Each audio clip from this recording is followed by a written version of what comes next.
Mungu amekuwa na utamaduni kwenye Biblia. Sisi tunachojifunza wa Kristo kinatokana na Biblia, sio na kitabu kingine, kinatokana na Biblia.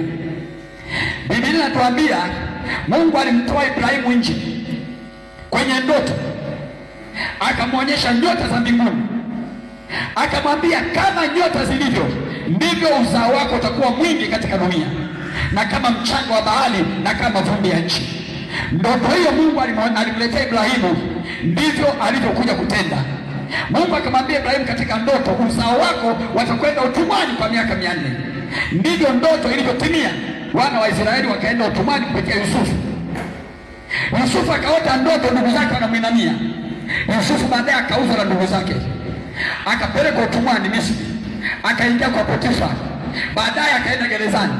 Baada ya gerezani, baadaye akatafasiri ndoto gerezani. Baadaye akatoka gerezani akaenda kuwa waziri mkuu. Ile ndoto aliyoota akiwa kijana mdogo, ndugu zake wakamchukia, baba yake na mama yake wakamshangaa. Ile ndoto ikaja kutimia baada ya miaka mingi sana, karibia miaka kama 30 kidogo, ikatimia ile ndoto. Siku moja ndugu zake wakaja Misri kutafuta chakula. Yule waliyemuuza wakidhani kwamba alishakufa, wakidhani kwamba alishakuwa mtumwa mpaka amekufa, huyo ndiye alikuwa waziri mkuu wa Misri. Ndoto yake ilitimia.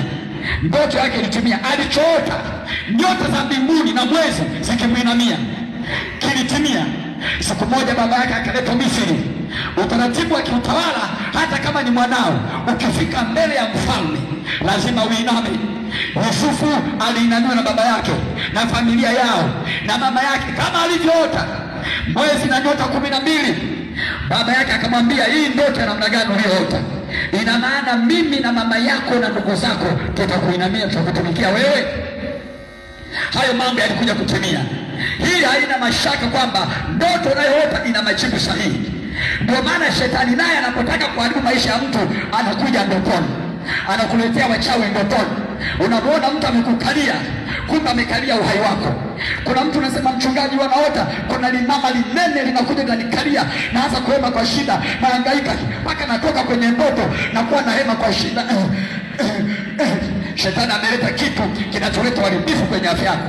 Kwa kadiri ambavyo mtu huyu anakuwa anaota ni mtu limemkalia, ni mtu limemkalia, huyu mtu anakuwa ni mgonjwa kila itwapo leo. Kila akiamka kifua kinauma, kila akiamka mgongo unauma, kila akiamka miguu inauma, kila akiamka kichwa kinauma, kwa sababu usiku kuna anayemkalia. Nasema Yesu amekuja ili kumaliza taabu ya maisha yako kwa jina la Yesu. Kama unampenda Bwana sema amina. Sema tena amina.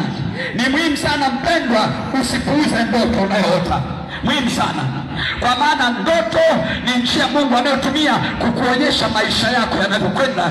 Mungu anatumiaga ndoto. Bado nakupa mifano.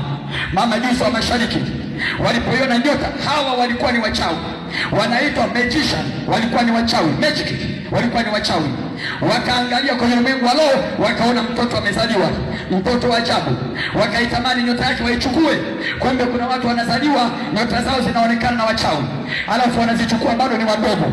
Kuna wewe unahangaikia maisha yako, kuna mtoto unamuona akiwa mdogo ni mwelevu, amechangamka, ni mchanja, anaelewa mambo. Akianza kukua tu anaanza kuwa mjinga, anaanza kutirika makamasi, anaanza kuwa hataki shule, anaanza kuwa mtoro, anaanza kuwa mgonjwa, anaanza kuwa kilala shtuka.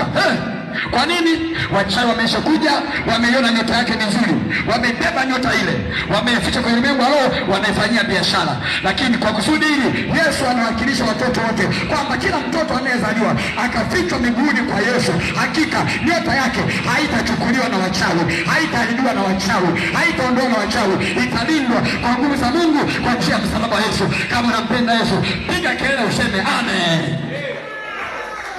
Umezaa watoto wanakutukana mpaka unashangaa, kwa sababu nyota zao walishaibiwa tayari, hazipo.